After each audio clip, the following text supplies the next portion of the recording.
बिस्मिल्लाहिर्रहमानिर्रहीम। अस्सलाम वालेकुम। मोहम्मद जमील शाहिद आपसे मुखातब है। मैथ नाइन्थ के सिलसिले में लेक्चर नंबर ये 81 है। ये हमारा चैप्टर नंबर 5 है और मश्क नंबर 5.3 है। और ये जो है ना, आज हम रिमाइंडर थ्योरम के मतलब सवालात हल करेंगे। ये रिमाइंडर थ्योरम क्या है? ये अज्जाए ज़रबी का एक तरीका है, फ्रैक्शन है जिसको कहते हैं, फैक्टर्स बनाने का एक तरीक़ेकार है, तो जिसमें हासिल करते हैं। इसमें हम ये समझते हैं कि ये देखें, ये फ़र्ज़ किया कि ये सवाल की बात तरफ आते हैं। ये इसमें x-2 है, तो इसको हम ज़ीरो तस्वर कर लेते हैं और इसको भी हम ज़ीरो तस्वर कर लेते हैं। तो जब ये ज़ीरो दोनों ज़ीरो है तो ये उस पर प्रॉपर तकसीम हो सकती है। इसका मतलब ये है कि ये इसको x-2 ज़ीरो तस्वर करके x बराबर 2 कर लेते हैं। जैसे ये मसावात है, x-2 इज़ इक्वल टू, ये 2 इधर चला गया, x बराबर 2। तो ये 2 को, ये जो x है, इस रकम के फैक्टर कर लेते हैं। तो ये फैक्टर जब करते हैं तो जो जवाब आ जाता है, अगर तो पूरा जवाब आ गया, जमा करते हैं, तफरीक करते हैं, जो भी करते हैं, तो जो अगर पूरा जवाब आ गया तो ठीक, इसका मतलब पूरा पूरा ये तकसीम हो रहा है। जो बच गया वो रिमाइंडर है। रिमाइंडर में ना बकाया बच गया जो, यानी अगर आप 18 को 5 से तकसीम करते हैं, 5 ज़रब 3 15, तो 3 बच जाता है, ये रिमाइंडर कहलाता है। तो ये आइए हम ये सवाल करते हैं, रिमाइंडर थ्योरम पर हम अपनी सवाल करते हैं। तो ये सवाल ये है कि ये जो है ना, इनका रिमाइंडर मालूम करें, इनको इनसे तकसीम करें। इस यानी से एक का पहला पार्ट है, इसका तकसीम करें और तकसीम करने के बाद जो जवाब है वो बताएं। यानी इसको हमने आर में लिख दिया है। इसका रवायत ये है, जो रवाज है मैथमेटिक्स में, इसको ऐसी टर्म को पी ब्रैकेट एक्स लिख लेते हैं। तो ये आप पी ब्रैकेट एक्स 3x3 मनफी 10x2 जमा 13x मनफी 6, ये तो असल रकम है। और दूसरी ये है जो है ना, जिसके तकसीम करना है वो x-2 है। तो ये इसका मतलब ये है कि x बराबर -2 0, तो x बराबर 2। तो अब 2 का इससे तकसीम करते हैं हल। अब ये x की जगह हम 2 लिखेंगे, तो पुट वैल्यू ऑफ x2, तो ये p2 आ जाएगा। यानी ये जो है वो दूसरे लफ्ज़ों में ये रकम जो है ना, ये हो गई 3, यहाँ इसके साथ 2 की ताकत 3, ये इसके तहत मनफी 10, 2 की ताकत 2 जमा 13, 2 की ताकत 1 मनफी 6। तो इसको अगर आप देखें तो ये आ गया 2, ये वाला हिस्सा 8 बन गया, 8 3 जा 24, ये लिख लिया हमने। ये 4 बन गया, 4 2 जा वो, सॉरी ये तो हमने कर चुके, वो ये आ गया 4 4 10 जा 40 और 13 2 जा 26 और मनफी 6। तो ये इसको अगर आप कैलकुलेट करें, अपना कैलकुलेटर यूज़ कर लें, तो ये यूज़ करें तो ये बनता है 4। तो इसका मतलब 4 बकाया बच गया, ये रिमाइंडर है, ये जवाब आ गया। Thank you very much. ये सवाल ख़त्म हुआ। अगला हम सवाल करते हैं। 4x³ मनफी 4x + 3 तकसीम 2x मनफी 1, ये इसका रिमाइंडर निकालना है। तो px 4x³ मनफी 4x जमा 3, यानी इसको ये px ये होगा, तो 2x मनफी 1 है, इसका 2x बराबर 1 और x बराबर 1/2, यानी आधा। तो ये अब x बटा 1/2, ये हम इसको वैल्यू पुटअप करते हैं, तकसीम करते हैं। तो p 1/2, ये जो है ये आ गया 4 1/2, ये 1/2 का क्यूब आ गया और मनफी 4 1/2, यहाँ स्केयर नहीं है, +3। तो ये जब इसको करेंगे तो ये तो 1 को 3 मरतबा तक मल्टीप्लाई करेंगे 1 ही आएगा, 2 को 3 मरतबा करेंगे 8 आएगा।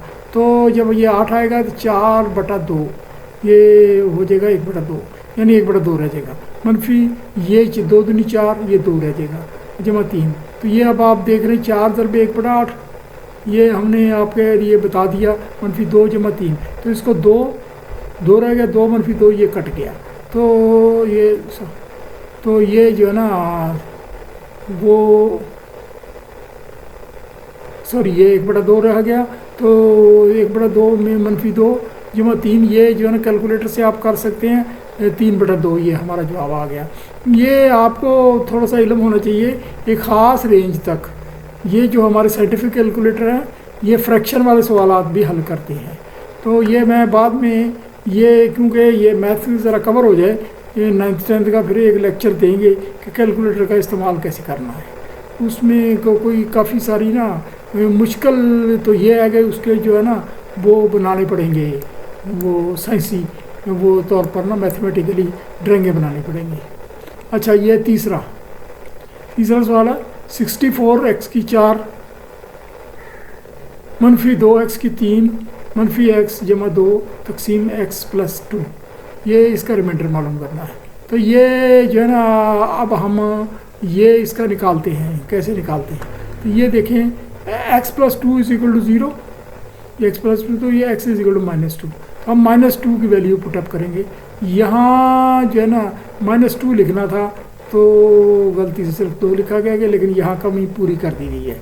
64x की 4 मनफी 2x की 3, तो ये जब हम कीमतें पुटअप की p-2 6 की ताकत मनफी 2 की ताकत 4 जब 2 मनफी 2 की ताकत 3 मनफी से ये मनफी आ गया, और ये मनफी 2 जो नई अलामत लिखी वो जमा 2, तो ये आ गया p-2। अच्छा, याद रखें कि ये जो यहाँ अगर ये इवन हो, एक्सपोनेंट इवन हो, तो ये रकम जो है ना ये मल्टीप्लाई होकर प्लस हो जाती है। यानी मनफी 2 ज़रब मनफी 2 जमा 4 ज़रब मनफी 2 मनफी 8 फिर मनफी 2 जमा 4 जमा 16। तो ये यानी ये एक असूल हो गया कि यहाँ मनफी अलामत हो या जमा अलामत हो। तो यहाँ अगर एक्सपोनेंट इवन हो यानी 2 से तकसीम होने वाला हो, तो ये जो जवाब आता है वो प्लस में आता है। तो ये आ गया हमारा 2 दूनी 4 दूनी 8 दूनी 16, 16 ज़रब 6, और ये 2 ये 8 है, एक्सपोनेंट 8 है, तो यहाँ मनफी रहेगा 8। तो ये एक्सपोनेंट इसका ये जो है ना मनफी 2 ज़रब मनफी 2 जमा 4 2 हो जाएगा जमा 2। तो ये अगर आप कैलकुलेट कर लें तो ये 484 आ जाता है जवाब। यहाँ मैं आपको इतना बच्चों का तरह छोटे बच्चों की तरह कैलकुलेट नहीं कराता, आप खुद कैलकुलेटर से यूज़ करके कर सकते हैं। ये 2x मनफी 1 का क्यूब जमा 6 3 जमा 4x स्क्वायर मनफी 10, इसको करना 2x प्लस 1। तो ये 2x प्लस 1 हम पहले ज़ीरो करेंगे तसव्वुर, तो ये x बराबर आ जाएगा मनफी 1/2, यानी 2x बराबर आ जाएगा मनफी 1। तो ये 2 इधर जाएगा तो मनफी 1/2 हो जाएगा। थोड़ा सा शॉर्टकट काम किया है। तो ये अब हम p मनफी 1/2 की वैल्यू मालूम करते हैं। ये 2 तो ये आइडेंटिटी का है, ये वाला है, सॉरी ये जो है ना ये हमने उसी तरीके से इसको हमने खोला नहीं है तो रकम लंबी हो जानी थी, तो ये हमने उसी तरीके से हल करते जाए। 2 ये आइडेंटिटी का है, तो ये x मनफी 1/2 ये डाला।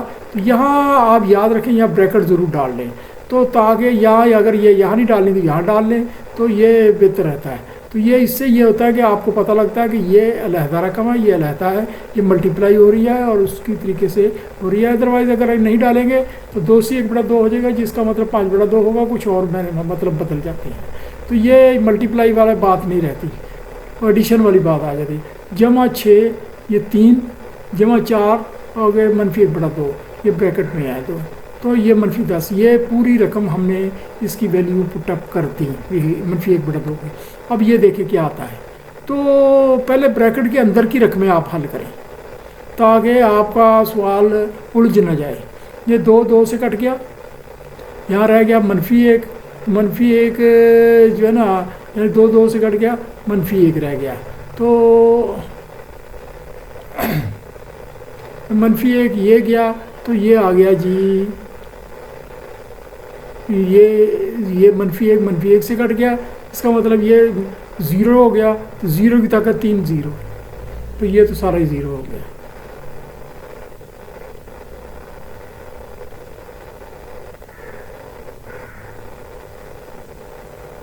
सॉरी थोड़ी सी गलत हो गई बात। 2 से कट गया, तो ये मनफी 1 रह गया, मनफी 1 और मनफी 2 एक मनफी 2 हो गया। यानी 2 से जब कटा तो ये यानी मनफी 1 रह गया, मनफी 1 और मनफी 1 2 हो गया, ब्रैकेट के अंदर 2 हो गया। तो 2 की ताकत है, मनफी 2 की ताकत 3। अब ये करते हैं 3, तो ये 2 से कट गया, ये रह गया -2, -2 और 3 -1 रह गया। तो ये 6 बाद में मल्टीप्लाई होगा, ये अगले स्टेप पे हम करेंगे। -10 ये ऐसे, ये -2 को ये जो हमने यहाँ से निकाला था इसकी 3 करेंगे, -8 रह जाएगा। और ये 6 -1 ये -1 ज़र -1 जमा 1 हो जाएगा, जमा 1 और 6 रह जाएगा, -10। तो ये आ गया -12, यानी 8 और 6 10 और 6 8 18, 18 में से 6 के 12। अगला हम सवाल इसका आखिरी पार्ट करते हैं। x³ -3x² + 4x -14 तकसीम x+2। तो ये रिमाइंडर मालूम करना है। x+2 = उसको 0 तस्वर करते हैं, तो और x = -2। तो ये आ गया p -2। तो यहाँ हमने वैल्यू पुटअप करी, 2 की ताकत -3 और -3 इंटू -2 की ताकत 2, और ये आ गया 4, ये वाला 4 -2 और ये -14। ये यानी रकमें हमने पुटअप कर दी, -2 की वैल्यू पुटअप कर दी। तो p -2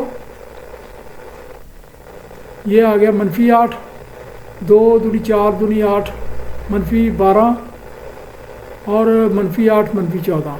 तो ये सब को अगर आप इकट्ठा करें तो आपको -42 यही रिमाइंडर आता है। अब हमारा सवाल ज़रा थोड़ा सा मुश्किल मरहले में दाखिल हो रहा है। अगला 2 नंबर सवाल है। तो 2 नंबर सवाल का ये है कि 3x² -4kx -4k² ये एक रकम है। इसको x+2 से अगर एक फैक्टर हो, यानी इसका मतलब ये है कि x+2 इस पर अगर पूरी मल्टीप्लाई होता हो और रिमाइंडर 0 आता हो, यानी x+2 इस पर पूरा मल्टीप्लाई होता है, रिमाइंडर 0 आता हो, तो ये जो है ना इसमें k की जगह क्या होगा। यानी दरअसल ये है कि ये k कोई हिंसा है जो 4 के साथ मल्टीप्लाई हो रहा है, और इधर भी k जो है ना कोई हिंसा है 4 से मल्टीप्लाई हो रहा है। तो ये जो है ना x जो है ना बेस है, इधर बेस है, तो ये एक्सपोनेंट है, ये कोफिशिएंट है। ये कोफिशिएंट 4k पूरा एक बनता है, हिंसा बनता है। इसमें पूरे का पूरा सारा के सारा ही ये जो है ना मल्टीप्लाई होता है। तो k क्या रखें कि ये पूरा मल्टीप्लाई हो जाए, या दूसरे अल्फाज में आप दोबारा करके बताते हैं 3x² में 4kx और 4k²। तो इसको x+2 के साथ पूरा मल्टीप्लाई होता है, बशर्ते कि आप बताएं कि ये क्या इनसे रखेंगे ताकि ये वाकई हमारी बात मुकम्मल हो जाए। अब हम इसका ये जो ना वो दूसरा सवाल है, ये दूसरा बाद में करेंगे, पहले तो हम ये पहला सवाल करते हैं। तो पहला सवाल ये करते हैं, ये आपको समझाने के लिए। तो ये आ गया 3x² -4kx -4k²। The x+2 is a factor. Factor वो होता है जो पूरा पूरा तकसीम हो जाए। देन k = मालूम करें, ये यानी ये सवाल की रकम लिखी हुई है। अब k+2 को 0 तस्वर करें और k -2 हुई। अब -2 की वैल्यू इस p के साथ ये डालेंगे हम। तो 3 -2² ये करी, इधर x की वैल्यू डालेंगे, 4k ऐसे ही लिखा रहेगा, -4k -2। इधर हमने क्योंकि k की वैल्यू मालूम नहीं है वो ऐसा सच लिख देंगे। और r = p -2, यानी ये -2 का जवाब आ जाए 12 8k -4k²। तो ये रकम जो आप देख रहे हैं ये बेसिकली क्वाड्रेटिक इक्वेशन बन गई। क्वाड्रेटिक इक्वेशन को हल करने का तरीका तो वैसे तो बाद में आएगा 10th क्लास में, लेकिन ये 9th क्लास में या आप दूसरे फैक्टर से भी कर सकते हैं। तो इसमें फैक्टर तो x+2 पर फैक्टर 0 है, r 0 है। तो ये आ गया, हमने r 0 तस्वर किया, इसका मतलब ये पूरी रकम हमारी 0 के बराबर तस्वर हुई, यानी रिटर्न 0 हो गया। तो अब ये इसके 2 हिस्से करते हैं, ये इसके लिख लेते हैं, इसको 4 से डिवाइड किया। जब 4 से डिवाइड किया तो ये k² -k² + 2k + 3 बन गया, ये यानी -k² + 2k + 3 बन गया। अब -k² के इसके 2 फैक्टर करते हैं, तो 3 × 1 3 और 2 के 2 बनाएंगे, 3k -k, ये 2 फैक्टर बने। ये पीछे हम तरीका समझा चुके हैं, ये 3k या -k का। और अब हमने इसमें से k का मन लिया, 3 -k जवाब आ गया। ये यहाँ थोड़ा सा ना हमने इसको थोड़ा सा इधर करके तब्दील किया, 3 -k आ गया ताकि ये मनफी यहाँ ना आए, दरमियान में आए। तो इसके लिए के कॉमन गया, यहाँ एक कॉमन गया 3 मनफी के। अब 3 मनफी के को कॉमन लेंगे तो आ गया के बराबर वो जो है ये वो ले आ गया के मनफी 3 और के प्लस 1, 2 ब्रैकेटें आ गई, लेकिन हर एक ज़ीरो है। 3 मनफी के भी ज़ीरो है, के प्लस 1 भी ज़ीरो है, तो ये हमारा निकला के बराबर 3। अगर ये 3 मनफी के ज़ीरो है तो के बराबर 3 हो जाएगा और के बराबर मनफी 1 हो जाएगा। इस सवाल में आप याद रखें कि ये देखें ये 3 मनफी के ज़ीरो होगा, क्योंकि ये सारा ज़ीरो है तो सारा ज़ीरो, तो के बराबर 3 मनफी के बराबर 0, एक ब्रैकेट मैंने शॉर्टकट किया तो आ जाएगा के बराबर 3। और दूसरा हमारा इसका फैक्टर निकलेगा के plus 1, k plus 1 is equal to 0 is equal to k is equal to -1। ये मैंने जवाब निकाल दिया। ये इसी का दूसरा पार्ट है, ये सवाल है। इसमें भी वो x मनफी 1 फैक्टर है, तो के की वैल्यू मालूम करें। उसी किस्म का सवाल है, थोड़ा सा मामूली से फ़र्क हो सकता है। ये आ गया हमारी रकम लिखी x³ मनफी के एक्स स्क्र प्लस 11x मनफी 6। ये और इसका x मनफी 1 फैक्टर है। x मनफी 1 इज इक्वल टू 0, यहाँ 0 लिखना मैं भूल गया, तो चलो ये समझ लें 0, तो x बराबर 1, तो ये जो है x बराबर 1, तो ये p1 ले लें, तो ये 1 का क्यूब मनफी के 1 स्क्र प्लस 11 1 मनफी 6 और p1 आ गया। ये टोटल 1 का 3 मरतबा चाहे 10 मरतबा मल्टीप्लाई करें एक ही मनफी के 1 मनफी के जमा 11 मनफी 6 और आ गया 6 मनफी के, यानी ये आ गया 11 और 1 12 में से 6 गया 6, तो मनफी के यानी सीधा साधा आया, इसमें वो इतनी उलझन नहीं आई। तो ये एक ही रकम है 6 मनफी के, ये हमारा रिमाइंडर बचा, तो ये तो 0 है, तो के बराबर आ गया 6 के, क्योंकि पूरा पूरा तकसीम होता है के बराबर 6। अगला हमारा सवाल है तीसरा, बगैर लंबी तकसीम के दर्जे झेल सवालात में 1 और 2 में मालूम करें छोटी रकूम दूसरी के फैक्टर हैं।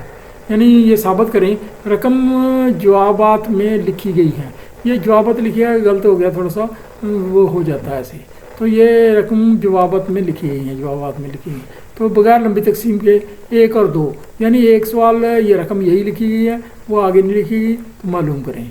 यानी अगर x मनफी 2 एक फैक्टर हो और रकम हो x³ मनफी 12x स्क्र प्लस 44x मनफी 48, तो ये जो है ना मालूम हो तो मालूम करें। तो छोटी रकम दूसरे फैक्टर, तो ये मालूम करें कि ये जो है ना वो जो है ना ये साबित करना, ये यहाँ सवाल में ये है, सवाल है कि आपने मालूम करना है कि x मनफी 2 वाकई फैक्टर है, यानी वाकई इस पर पूरा पूरा तकसीम होता है। ये यहाँ सवाल ये है। सवाल दोबारा समझ लें, x मनफी 2 को साबित करना है कि वाकई ही फैक्टर है, तो नहीं है तो नहीं है जवाब दें, सही है तो सही जवाब दें। अच्छा, अब x मनफी 2 को हम 0 तस्वर करते हैं, तो x बराबर 2। अब ये देखें p2 ब्रैकेट 2, तो 2 क्यूब मनफी 12 से 2 स्क्र प्लस 44 2 मनफी 48, तो ये आ गया जी हमारा px किसके बराबर आ गया, ये 8 होगा, ये 4 12 48 88, तो ये इज इक्वल टू 0, ये सारा 0 हो गया। अगर आप जमा करके इसको सबको जमा तफरी करके देखें तो 0 हो जाता है, तो इसका मतलब x मनफी 2 वाकई एक फैक्टर है। तो इसी का वो दूसरा पार्ट है, वो आगे लिखा गया। ये जो है ना 3 का पहले का बी हिस्सा है, यानी एक पार्ट का आगे 2 हिस्सा है। तो x मनफी 3 का साबित करें कि ये वाकई फैक्टर है, तो हम इसके भी इसी तरह बढ़ेंगे। x बराबर 3 मनफी 3 बराबर x बराबर 3 आ जाएगा। अब 3 को हम इसमें डालेंगे, रकम है x³ मनफी 12x स्क्र प्लस 44x मनफी 48, ये रकम है, तो इसमें x मनफी 3 डालेंगे, तो ये p3 3 का क्यूब मनफी 12 3 का स्क्र प्लस 44 3 मनफी 48, तो ये p3 बराबर है 27 मनफी ये 3 3 9 3 3 9 9 12 108 और 44 रुपये 3 132 मनफी 48, तो ये इसका रिमाइंडर 3 रिमाइंडर आ गया।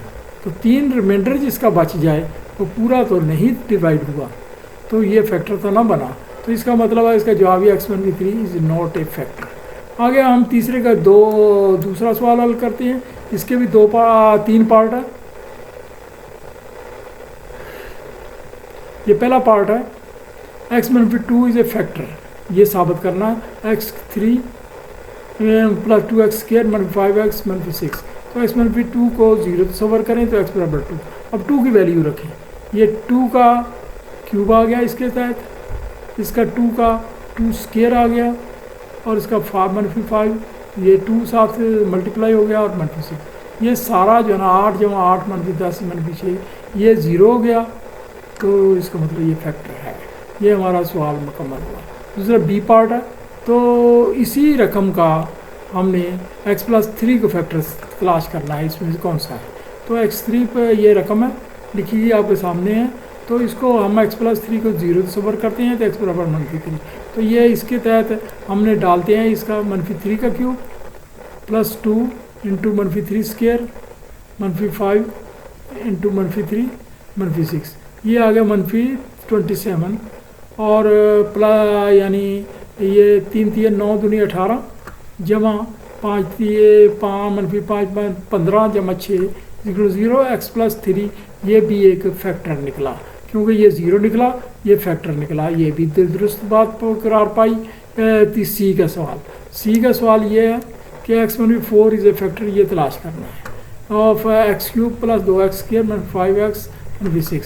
तो इसको भी x-4 को 0 तस्वर करें, तो x बराबर 4 आया। 4 की वैल्यू डालते हैं, तो इसके तहत आप गया 4 का क्यूब -2 ज़रबे 2 की स्क्वायर, यानी 4 ज़रबे 2 16 ज़रबे 2 32 -5 ज़रबे 4 और -6। तो ये आ गया 64 64 जमा 32, ये बन गया। आप देख लें 4 4 16 गुना 32, ये -20 तो इसको अगर आप जमा तफरी करें यानी टोटल करें तो आपको 70 बनता है। तो वो तो फिर रिमाइंडर बन गया। तो ये रिमाइंडर तो वो नहीं है, तो फिर x-4 is not a factor, ये फैक्टर नहीं है। ये यानी सवाल निकला। ये जो है ना आगे हमारा वो सवाल नंबर 4 है, सिंगल पार्ट है, लेकिन उलझाव वाला सवाल है।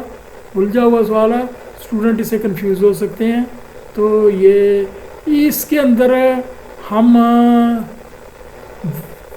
ये एक रकम है px = 4x3 - 7 x² + 6x - 3, ये जो है ना वो इसका रकम है।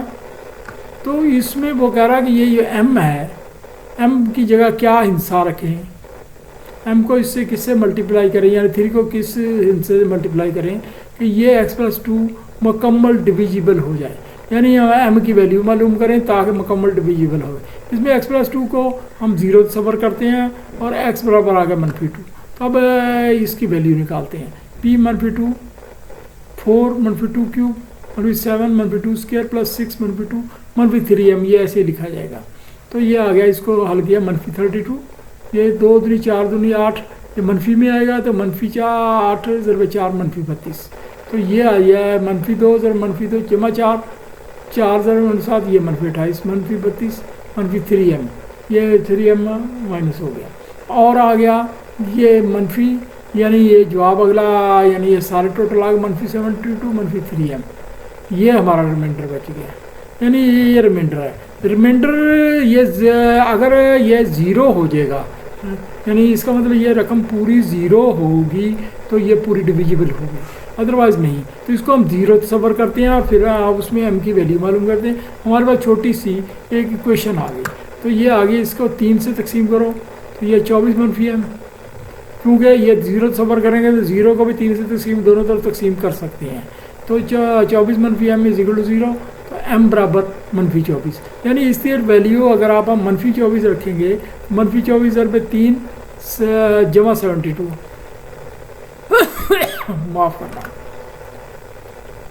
तो ये हमारा जो है ना सवाल 4 हल हो गए। अब 5वां हम सवाल हल करते हैं।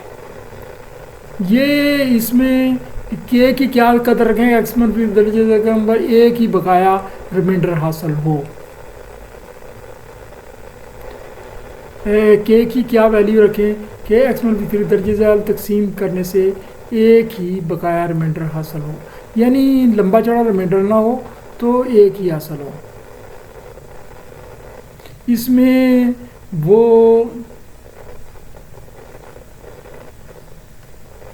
ये दो रकमें हैं, ये दो रकमें हैं, ये सवाल थोड़ा उलझा हुआ है लेकिन ये दो रकमें हैं। एक रकम ये है कि ये पी एक्स है, के x Q plus 4x square plus 3x मनफी 4, ये इसको एक्स मनफी 3 से डिवाइड करना है।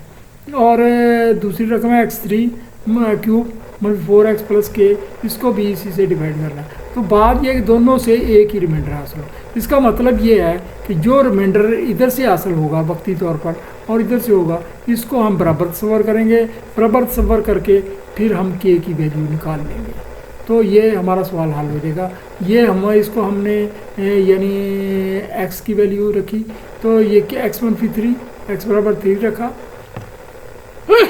माफ़ करना, ये के 3 का cube plus 4 3 square plus 3 into 3 मनफी 4, तो ये आ गया हमारा 3 3 9 3 27 के प्लस 41। ये R1 हमारा पहला रिमाइंडर आया और दूसरा हमारा एक्स मनफी 3 दूसरी रकम पर तकसीम करते हैं इस पर, तो ये आ गया हमारा 3 की ताकत 3 मनफी 4 इंटू 3 प्लस के इजिकल टू 27 मनफी 12, ये आ गया 15 प्लस के, ये हमारा दूसरा रिमाइंडर आ गया। तो ये दो रिमाइंडर आपस में बराबर होंगे तो एक ही रिमाइंडर आएगा, अदरवाइज नहीं आएगा। नाउ के R1 is equal to R2 given, यानी ये शर्त है, गिवन से मतलब ये शर्त है, पहले दी गई ये शर्त, ये आपने इसको कंसिडर करना है।